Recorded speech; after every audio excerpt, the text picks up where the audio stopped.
دوستو چوتھی بات جو میں آج کہنا چاہتا ہوں وہ آپ کے سامنے یہ ملک ڈوب رہا ہے، اور اگر میں کہوں تو آپ شاید نہ مانیں، اگر گواہی وہ دے دے،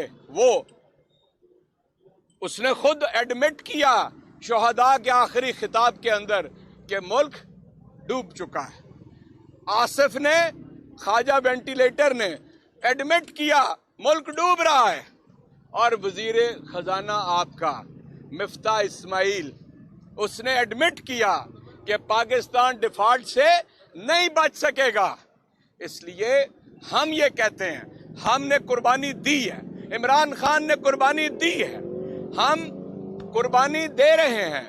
اگر آپ کی منتخب 859 نشستوں میں سے 563 نشستوں سے تحریک انصاف استعفے دے کے باہر آ جائے تو آپ بتائیے کہ اس ملک کا نظام کیسے چلے گا؟ کوئی پاگل ہی ہوگا۔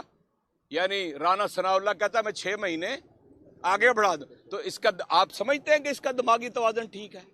سمجھتے ہیں اس کا دماغی توازن ٹھیک نہیں ہے، اور اسی لیے میں کہتا ہوں کہ پاکستان کے نظام عدل کو اس بیمار ذہنیت کا جائزہ لینا چاہیے۔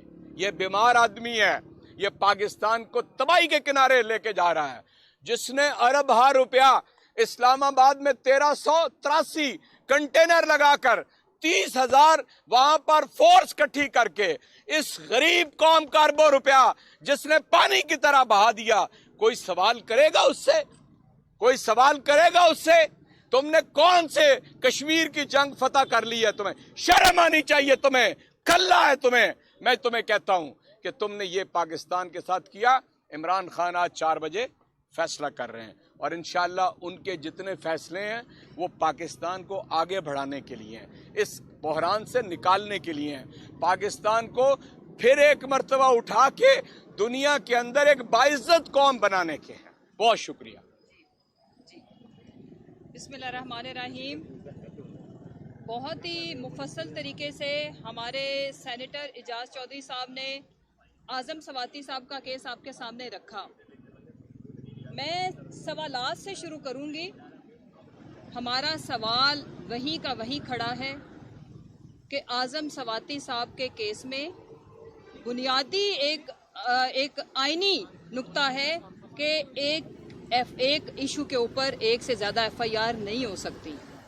جب ہم ایف آئی آر درج کرانے کی بات کرتے ہیں تو ہمیں بتایا جاتا ہے کہ ایک کیس کے اوپر ایک ایف آئی آر درج ہو گئی ہے، اور اس ملک کے سب سے بڑے وفاقی لیڈر جن کی وفاق میں بھی سب سے زیادہ number of seats, vote bank بھی سب سے زیادہ، 4 صوبوں میں بھی ان کی حکومت، تو ہم دوسری ایف آئی آر درج نہیں کرا سکتے، گڈ بائے۔ اور پھر اس کے بعد انہوں نے قانون کو موم کی ناک بنایا ہوا ہے۔ اعظم سواتی صاحب پنڈی میں بات کرتے ہیں اور ماشاءاللہ سے سندھ کے اندر بھرمار لگ جاتی ہے ایف آئی آر کے اندر، جو کرمنلز کی اماج گاہ، جنہوں نے اس ملک کو لوٹ کے، جنہوں نے اس ملک کا بیڑا غرق کر دیا ہے، وہاں پہ ایف آئی آر پہ ایف آئی آر۔ سوال یہ ہے میرا بڑا معصومانہ با ادب کہ پہلے مہذب کام کرنا سیکھیں۔ جب آپ غیر اخلاقی کام کرتے ہیں تو غیر اخلاقی زبان کو سہنے کا حوصلہ بڑھائیں، ہمت کریں۔ اگر آپ نے لوگوں کی چادر، 4 دیواری، ان کے انسانی حقوق، انسانیت کو پامال کرنا ہے، آپ نے مقدس رشتوں کو پامال کرنا ہے، تو آپ کے لیے کیا کوئی قوم پھول چڑھے گی؟ نہیں، ہم نے اچھے زبان میں بات کرنی۔ ہم یہ کوئی برے زبان میں بات کرے گا؟ 22 کروڑ عوام کے لیے واقعی جیلیں ہیں تو کرو نا پھر سب کے اوپر کیسز۔ ذرا سوشل میڈیا اٹھا کے دیکھیں، جب آپ کی آفیشیل سٹیٹمنٹ آتی ہے تو اس کے نیچے کامنٹس پڑھیں۔ اعظم سواتی صاحب کو اور ہمیں تو پکڑنا بہت آسان ہے۔ پھر ارشد شریف کی شہادت کی جو قربانی ہے پاکستان کے لیے، ہم سب کے اوپر بہت بڑا بوجھ ہے، وہ ہم اس کا قرض ادا کریں گے۔ میں اپنی آج ہماری یہاں پہ آئی ایل ایف کی ٹیم، جنہوں نے جو پاکستان تحریک انصاف کا چیئرمین صاحب کا ہراول دستہ ہے، میں ان سے یہ اپیل بھی کرتی ہوں کہ پریس کانفرنس تو ظاہر ہے ہم روز ادھر سپریم کورٹ رجسٹری کے باہر نہیں کر سکتے، ہم سمبولیکلی روزانہ یہاں پہ آ کے سول سوسائٹی کے کچھ لوگ پکڑے اور آ کے دامن پھیلائیں۔ کبھی تو انشاءاللہ نظر کرم ہو جائے گی نا، اور ہونی چاہیے، کیونکہ 22 کروڑ عوام اور اگر انٹرنیشنل رینکنگ آتی ہے نا تو آپ بھی بڑا مائنڈ کرتے ہیں. کاسٹ جو اس غریب ملک کو پے کرنی پڑتی ہے، جس کے پاس پینے کا پانی نہیں ہے، سیلاب آتا ہے، ڈرین کے اوپر پورا آپ لوگوں نے قبضہ، مافیا نے قبضہ کیا ہوا، کروڑوں لوگ بہ جاتے ہیں، بے گھر ہو جاتے ہیں. لیکن ہمیں جو جوڈیشری کاسٹ کرتی ہے ٹاپ 10 موسٹ ایکسپینسو، اور جب ہم انصاف کی فراہمی میں آتے ہیں تو ہمارا درجہ ماشاءاللہ سے 130واں ہے. وہ سمجھ آ رہی ہے کیوں ہے. پھر اس کے بعد اعظم سواتی صاحب کے لیے جب آپ ظلم کرو گے، وہ اعظم سواتی صاحب ہوں، وہ کوئی ہمارا صحافی بھائی ہو، وہ ہمارا کوئی پولیٹیکل لیڈر ہو، آپ اب ہماری زبان بندی نہیں کر سکتے. انصاف کی فراہمی تک، رول آف لا تک، آئین کی بالادستی تک ہم سوال بھی کریں گے. اس میں شدت بھی آئے گی جو کہ آ رہی ہے. ابھی بھی کوئی نیک نامی نہیں کھٹی آپ نے جاتے جاتے. آج ذرا دیکھیں کہ ماشاءاللہ سے پیٹرول پھینکا ہے آپ نے لوگوں کے غم اور غصے کے اوپر. اس کے بعد انشاءاللہ ہم روزانہ نکلتے رہیں گے. آج ابھی عطا تارڑ نے بڑی دھواں دار قسم کی پریس کانفرنس کی ہے، اور اس کو ایک فقرے میں اگر میں سمرائز کروں تو وہ بنتا یہ کہ انگور کھٹے ہیں.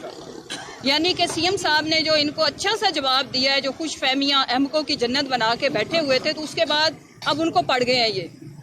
تو میں بتاتی چلوں، وفاق کی 27 کلومیٹر کی حکومت خالی اشتہاری حکومت ہے. جیسے جب وہ ڈینگی مارتا تھا، ڈینگی کم مارے، اشتہار زیادہ لگائے، اتنا مچھر کا منہ نہیں جتنا اپنا بنا کے لگایا ہوتا تھا. اسی طرح 1800 ارب کی ماشاءاللہ سے پیکج اناؤنس کیا گیا، اس کے اوپر ٹوپی ڈرامہ کیا گیا کسانوں کے لیے ریلیف پیکج. کہاں ہے کوئی دنیا میں اگر کسان مل جائے نا پاکستان کے اندر تو پلیز وہ میڈیا کے سامنے پیش ضرور کریے گا، اسے ہم میوزیم میں رکھیں گے کہ اشتہاری حکومت کے اندر ان کو کچھ مل گیا ہے. صرف اشتہاری مہم. انہوں نے پہلے بھی چودھری پرویز الہی صاحب جو کام کر کے گئے ہیں، اس کی نیک نامی آج تک وہ ان کے ساتھ گڈ ول کے طور پر چل رہی ہے. کوئی ایک کام بتانا ضرور عطا تارڑ ان سے پوچھ کے کہ جس میں ان کو کوئی اچھے لفظوں میں یاد کرتا ہو. وہ 1122 ہو، وہ اس کے علاوہ کارڈیالوجی کا ہاسپٹل ہو، اور بہت کچھ کیا. ابھی جتنا ان کو ڈیلی بیسس پہ جتنے دن ان کو میسر تھے، انہوں نے پنجاب کی عوام کو بیسٹ سروسز، جو کہ ویژن ہے ہمارے لیڈر عمران خان صاحب کا، اس کے تحت پہنچائی ہیں. دوسری، آپ کے یہ جو جھوٹے خواب ہیں ان کی تعبیر تو چکنا چور ہو چکی ہے، جس کی وجہ سے آپ فرسٹریشن کا شکار ہیں. آپ کی اطلاع کے لیے عرض ہے کہ ہمارے لیڈر نے 4 گولیاں کھا کے بھی چوتھا ہفتہ نہیں گزارا اندر، اور وہ وہاں پہ جس طرح سے اپنی جان کو جوکھوں میں ڈال کے پہنچے ہیں عوام کے پاس. اور آپ کا لیڈر جھوٹی بیماری کے بہانے ایبسکونڈر، کنوکٹڈ چور، یہاں سے بھاگا لنڈن سے بھاگا. بتانا ضرور اس کا جواب دینے کے لیے، اگر کسی کنیز کو لانچ کرو یا خود بتاؤ کہ کوئی جواز ہے کہ لنڈن سے کیوں بھاگ کے اٹلی کی سیر فرما رہے ہیں وہ، اس کا جواب ضرور دیا کرو. پھر آج آزاد کشمیر کا جو رزلٹ ہے، 27 کلومیٹر کی حکومت، اگر کوئی 27 سیٹیں لے لو نا تو اس دن ہمارا نام بدل دینا. اور آگے جو عوام آپ کا انجام لکھ رہی ہے نا، سیاسی موت، وہ آپ کو نظر آ رہی ہے، جس کی وجہ سے کبھی آپ ادھر ٹکرے مار رہے ہو، کبھی ادھر ٹکرے مار رہے ہو. اور ٹکرے مارنے والوں کو میرا یہ میسج ہے کہ عوام تم لوگوں کے سر ہے. جہاں جہاں آپ نے ناانصافی کی ہے، ظلم کیا ہے، بربریت کی ہے، وہ تو کسی کو بھی نہیں بخش رہے. چیری بلاسم آپ کی تو کوئی اوقات ہی نہیں ہے. تو عطا تارڑ، بہتر ہے کہ آپ اپنی اوقات، اپنے سیاسی قد کاٹ اور اپنی لیول کی بات کیا کرو. آپ کہاں، چودھری پرویز الہی صاحب کہاں، ذات دی کوٹ کے لیے چتیرا نو جپے. اتنا ہی میں کہوں گی بس آپ کو. اچھا جاسم سے بتائیے گا کہ آیا عمران خان صاحب نے راولپنڈی میں جو اعلان کیا، کیا یہی اعلان انہوں نے کرنا تھا وہاں جا کے، یا اس کو سیف پیک کے طور پر کھیلا؟ اگر یہ ان کا منصوبہ کارآمد ثابت نہیں ہوتا تو پھر آگے آپ کا کیا لائے؟ دیکھیے، میں آپ سے ایک بات عرض کروں اور لرن کر لیں. جو پولیٹیکل سٹرگل ہوتی ہے نا، سیاسی جدوجہد، وہ ہمیشہ ہی بارآور ہوتی ہے. ایک دن میں ہو جائے یا ایک مہینے کے اندر ہو جائے. ہم ہیں ایک سیاسی جدوجہد کے اندر، اور صرف یہ نہیں ہے، اس کے اوپر مور ہے پاکستان کے عوام کی 17 جولائی کی اور 16 اکتوبر کی.